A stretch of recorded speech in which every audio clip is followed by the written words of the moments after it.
Glorioso. Yo me siento demasiado fuerte el sonido. ¿No está muy fuerte? ¿O está bien? Es que si grito, entonces los voy a dejar sordos.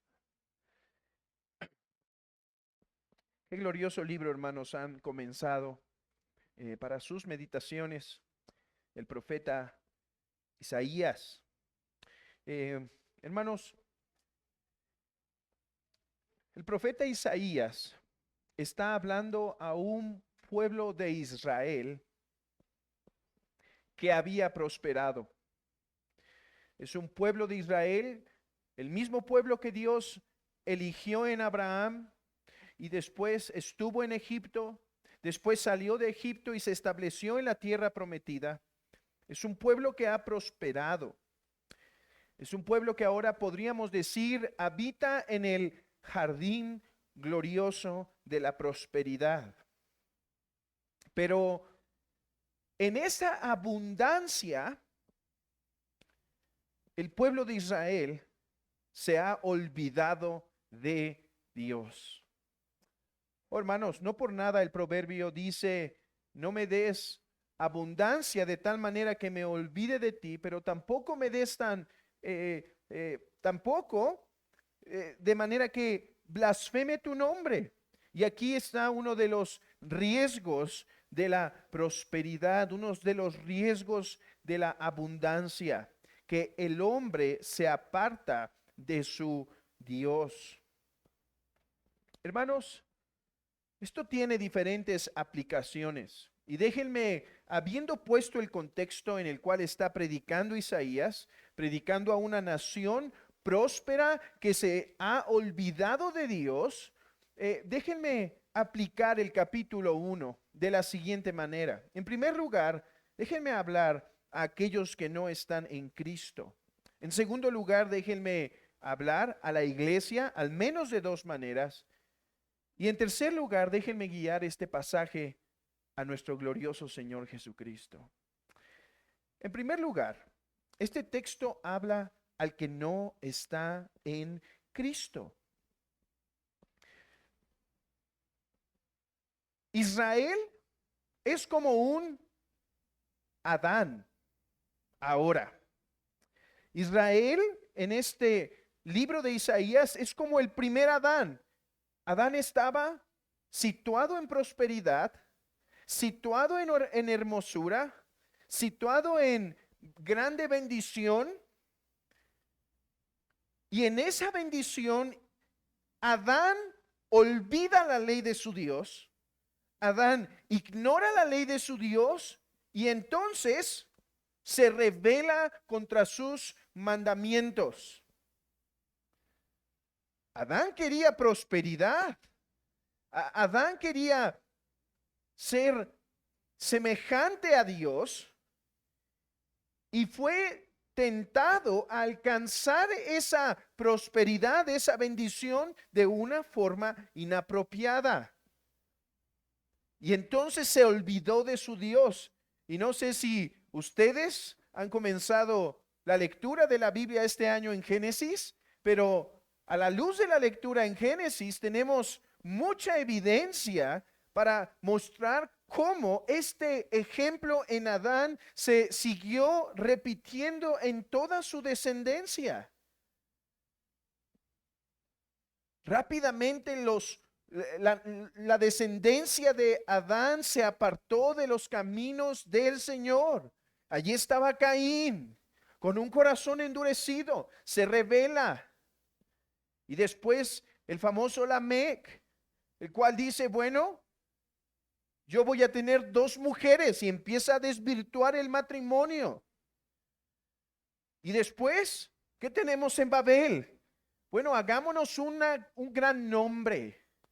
Vamos a hacernos un nombre. ¿Por qué llega el diluvio? Porque la tierra estaba plagada de maldad. Esto nos enseña algo. Como van a ver en el libro de Isaías muchas veces, saben que Isaías se enfoca no solo en Israel, sino en las naciones coetáneas a Israel, o las naciones contemporáneas a Israel. ¿Por qué? Porque Dios es creador de todo ser y por lo tanto todo ser le debe a Dios respuesta por sus hechos. Esta es la primera aplicación, entonces. Amigo, si tú no tienes todavía una relación de paz con Dios,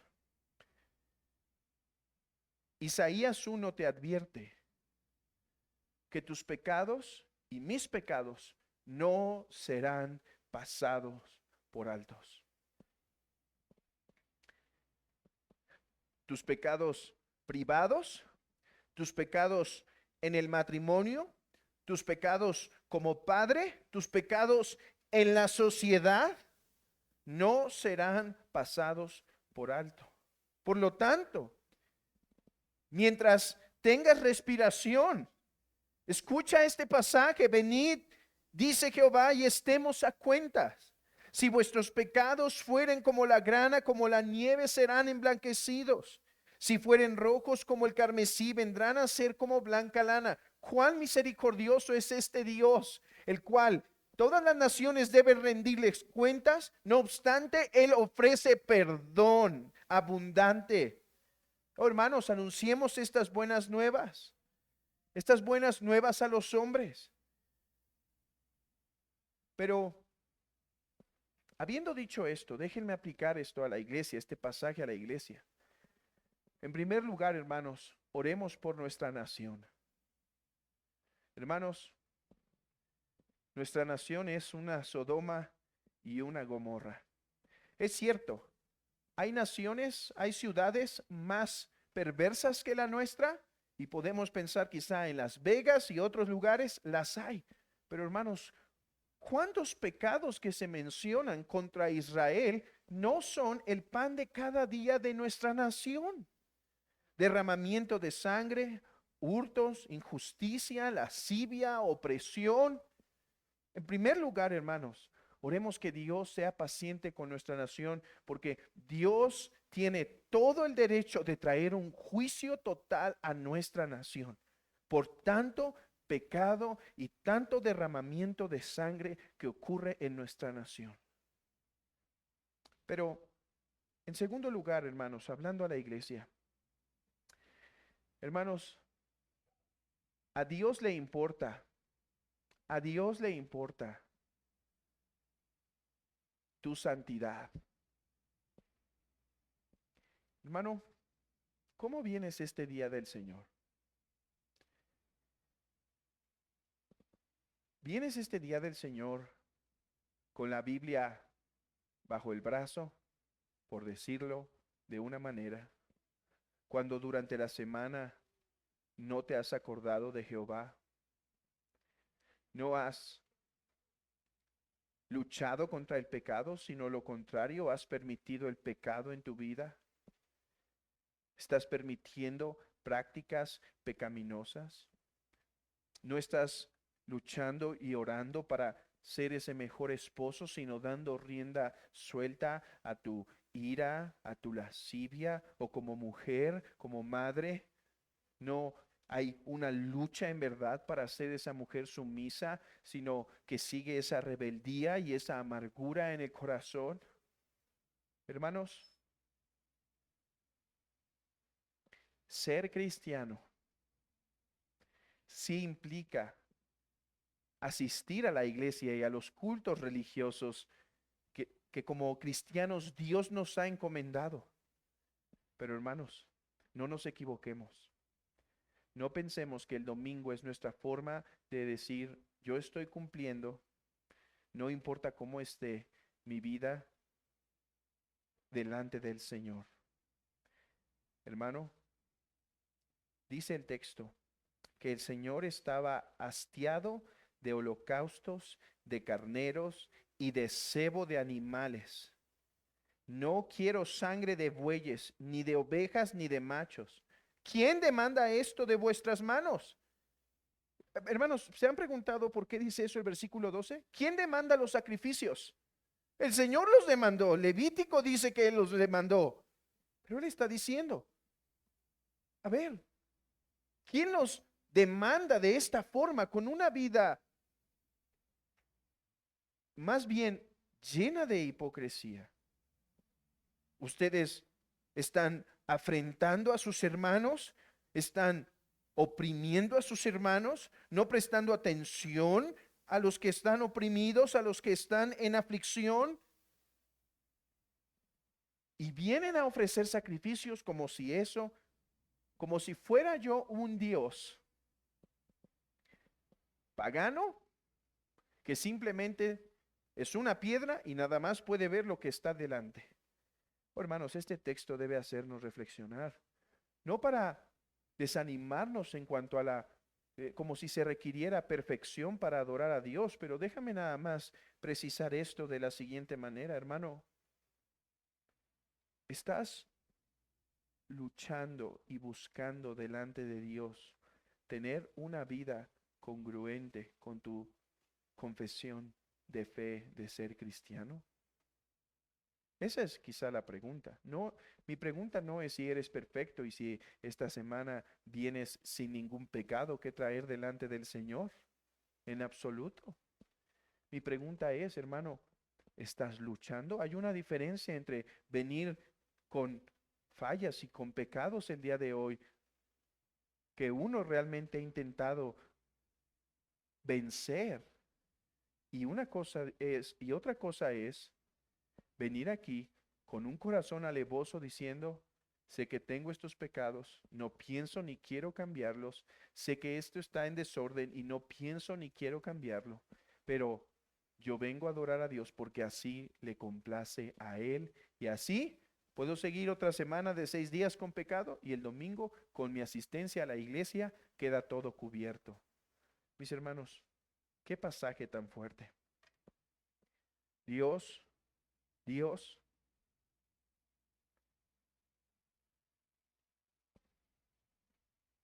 aborrece los sacrificios religiosos cuando estos están teñidos con una vida hipócrita. Hermanos, esto es algo fuerte para examinarnos. Esto es algo fuerte para examinarme a mí mismo, como pastor, como hermanos, ¿cómo estamos viniendo a la iglesia del Señor? Hermanos, porque Dios sigue demandando lo mismo de nosotros que demandó de Israel. La gracia con la que yo te he salvado es la gracia que tiene que mostrar, es la gracia que tiene que mostrarse en tu caminar.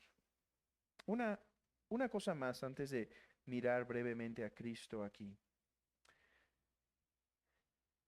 Oh, hermanos, cuán grande ha sido el perdón de nuestros pecados. Anunciemos esto, recordemos esto esta mañana.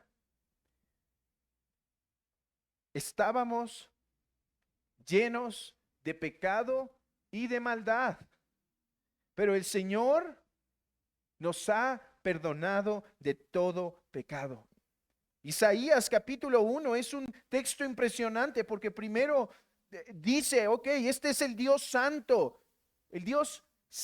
que pide cuentas a su nación, pide cuentas a su pueblo, pide cuenta a las naciones por sus pecados, pero después dice, ok, soy misericordioso y los voy a restaurar. Hermanos, piensen en eso, por favor. Piensen en cómo han sido grandemente perdonados. Porque esto es una gran medicina para nuestro corazón cuando el autor de Hebreos, perdón, el autor de Colosenses y el autor de Efesios nos dice, como Cristo os perdonó, también vosotros perdonaos.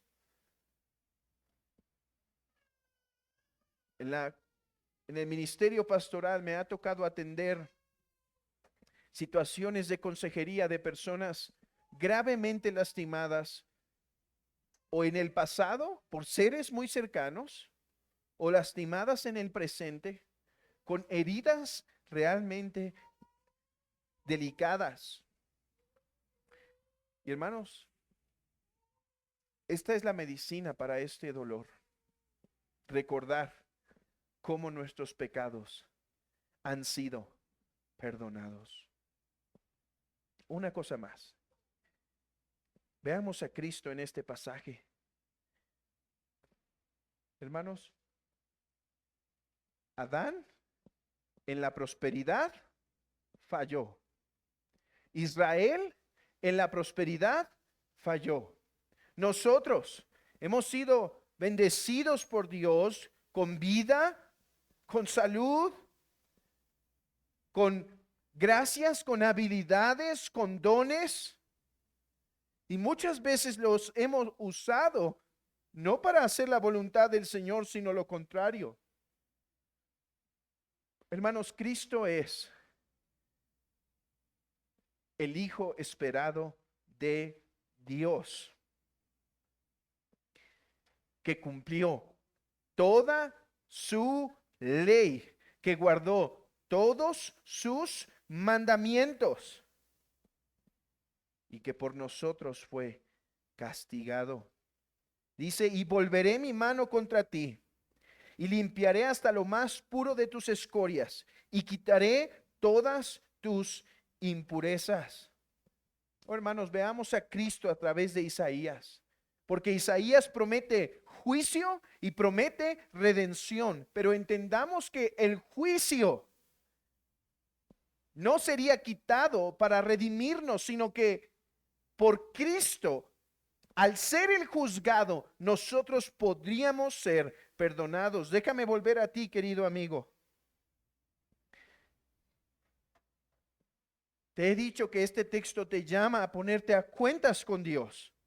Te he dicho que este texto te llama a ponerte en paz, a hacer un tratado de paz con Dios. Y si preguntas cómo, solamente es confesando tu fe en Jesucristo como Salvador. Porque Él fue castigado para que tus pecados, que son como la grana, como la nieve, puedan ser emblanquecidos. El justo fue castigado por los injustos para que nuestros pecados puedan ser lavados. Hermanos, hoy podemos acercarnos a Dios si hay hipocresía en nuestro corazón, una hipocresía descarada, y pedir al Señor perdón por causa de Cristo y pedir gracia. Y pedir gracia, hermanos, porque de Cristo fluye esa gracia. Vean qué hermosa promesa dice, y los limpiaré de todas sus escorias. Hermanos, no solo Cristo se vuelve la fuente del perdón, pero Cristo se vuelve la fuente de agua que limpia, que restaura nuestro corazón. Hoy meditaba en Génesis 12. Hermanos, y Génesis 12 nos muestra un Abraham fallando. ¿Recuerdan cuando le dice al rey de Egipto, es mi hermana? Y después pone excusas. Bueno, es que sí es en realidad mi hermana, etcétera. Y yo me ponía a meditar y pedí al Señor, ayúdame a guardar hoy tu día, no solo externamente, sino de todo corazón. Que si estoy en la iglesia pueda guardarlo. Si voy a descansar a la casa, pueda guardarlo de todo corazón. Hermanos, hay algo importante que quiero transmitirles después de esta palabra que quizás ha sido un poco fuerte en lo que la iglesia ha llamado, lo que llama a la iglesia este pasaje. Hermanos, el Señor nos llama a ser congruentes y a vivir una vida en conformidad a su voluntad, pero el mandamiento no viene sin gracia. Hoy somos llamados a guardar el día del Señor. Pero saben, en lugar de ver el mandamiento sin Cristo, veámoslo a la luz de Cristo como aquel que nos da la gracia para poder observar el mandamiento de todo corazón. Hermanos, ¿hay algo que estamos practicando, algún área donde no nos estamos rindiendo al Señor? Recordemos que su gracia está dispuesta para ayudarnos a vivir en conformidad a su voluntad. Ahora esto no nos es exigido en nuestras propias fuerzas. Cristo lo logró para proveernos de su salvación, para proveernos de su vida, para proveernos de su gracia del Espíritu Santo, para que nosotros podamos agradarle en todo, hermanos. Esto es lo hermoso del cristianismo. No solo el principio nos es dado por gracia, la continuidad nos es dada por gracia. Somos llamados a guardar la ley del Señor, a ofrecer una vida en congruencia. Lo hermoso de esto es que la gracia nos es dada para eso. No somos dejados en nuestras fuerzas, porque ya nunca más vamos a ser un Israel como este, porque ahora el Espíritu habita en nuestros corazones. Que el Señor sea con su pueblo. Sigamos cantando al Señor, puestos en pie, por favor.